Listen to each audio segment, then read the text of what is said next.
Hello and अस्सलाम वालेकुम to everyone, welcome back to Paradise Academy. So dear friends, ये video मैं आपके लिए बड़ा टाइम निकाल के लाया हूँ।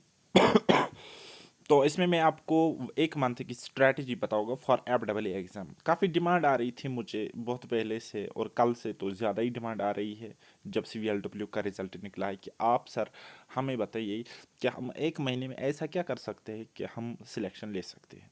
ठीक है, तो गाइज इस वीडियो में मैं आपको बताऊंगा कि sure shot strategy time table कैसे लेना है ताकि आपका एक सिलेक्टेड अप्रोच, एक सिलेक्शन ओरिएंटेड अप्रोच रहे।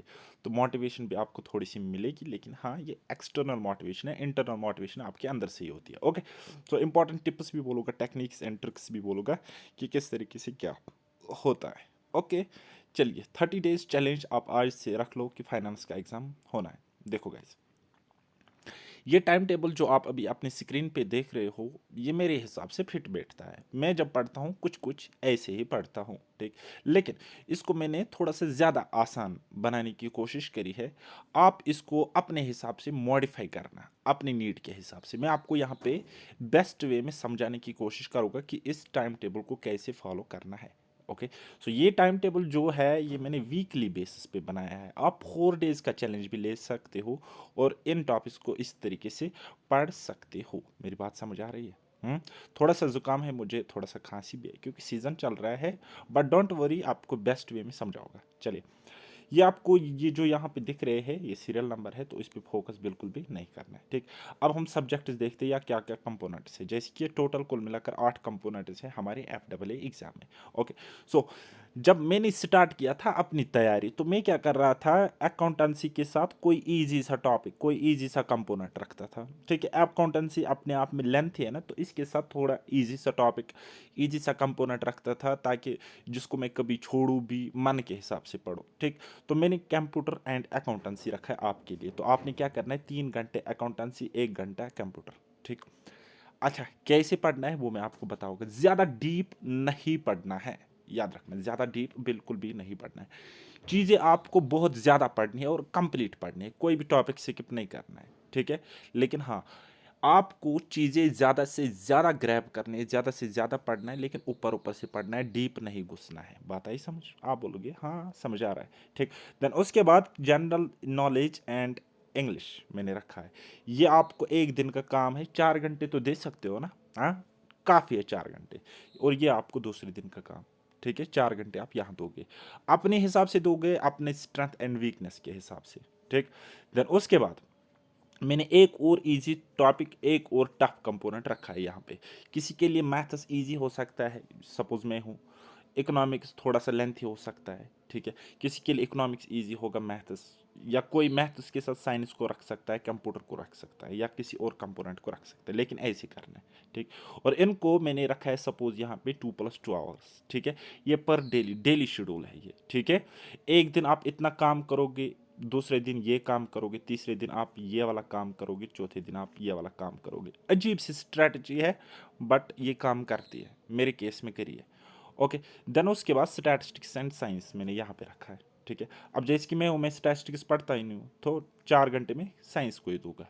ओके, तो ये चीज़ होती है। देन उसके बाद देखो, आपने सपोज एक दिन कंप्यूटर साइंस एंड अकाउंटेंसी पढ़ा, 4 घंटे आपने दिए, ठीक। लेकिन मॉर्निंग में आपको क्या करना है, मॉर्निंग में आपको डेली MCQ प्रैक्टिस करनी है, प्रीवियस ईयर क्वेश्चन सॉल्व करने हैं। वहाँ से आपको आइडिया हो जाएगा कि क्वेश्चन कहाँ से आता है, कैसे आता है, हमारी वीकनेस क्या है, हमारी स्ट्रेंथ क्या है। अकॉर्डिंगली आप वर्क करो, ठीक। ये आपको डेली बेसिस पे टारगेट रखना है। ये तो आपको करना ही करना है सारे सब्जेक्ट्स की, याद रखना, ठीक है। और वीक पोर्शंस पे ज़्यादा फोकस देना है, ये तो आपको करना ही करना है। Apart from this you have to revise those sections on daily basis.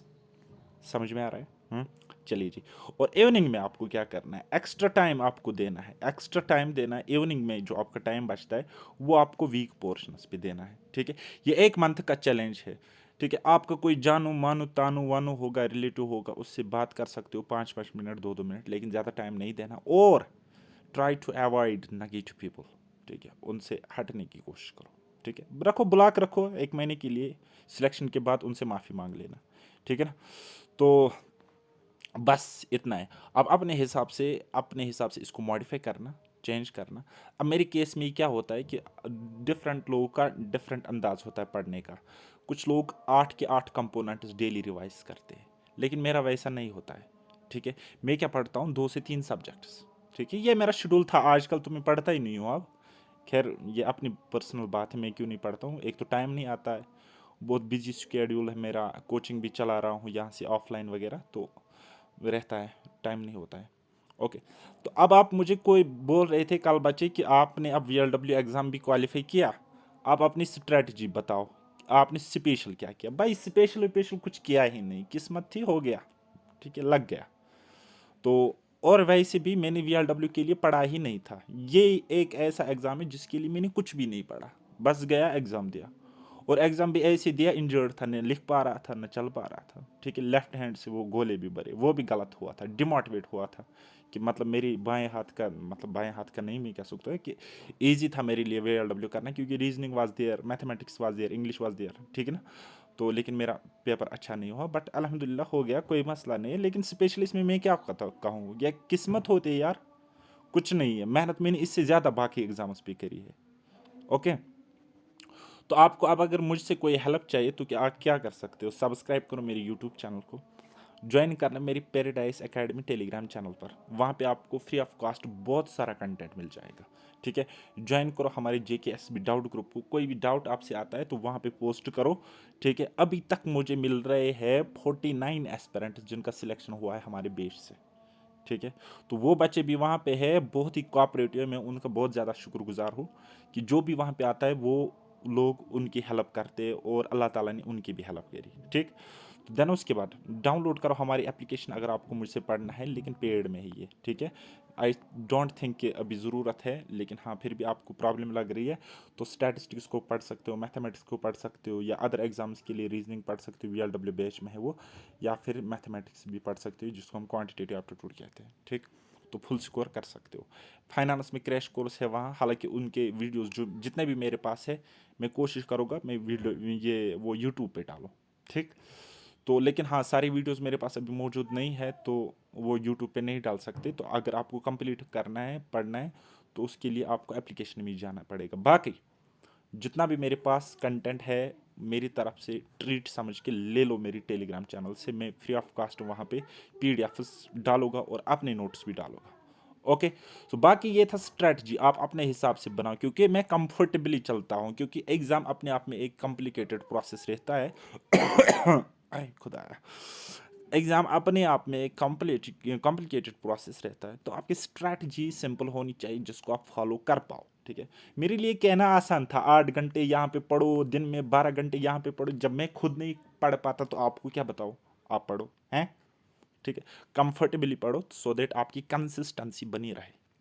ठीक, तो बाकी ऊपर वाले पे छोड़ दो, अपना बेस्ट दे दो, बेस्ट शॉट खेलो, कुछ नहीं है, हो जाएगा, आज नहीं तो कल आपका सिलेक्शन कंफर्म है। और ये रेस ऐसी है कॉम्पिटिटिव एग्जाम्स की, इसमें आप तब तक नहीं हारते जब तक आप हार नहीं मान लेते। ठीक है, सो हार मानना मना है, लगे रहो, आज नहीं कल कामयाबी मिलेगी। ठीक है, और ऊपर वाला देखता भी है ना आपके हार्डवर्क को, वो एम ही थोड़ी ज़ाया होने देगा, कहीं ना कहीं तो ज़रूरत आ ही जाएगी। बाकी कोई भी क्वेरी हो, कमेंट सेक्शन पड़ा है वहाँ पे मुझे कमेंट कर देना। थोड़ा सा बीमार हो, मैं आपको वहाँ पे ठीक ठीक तरीके से रिप्लाई देने की कोशिश करूँगा। Okay, bye.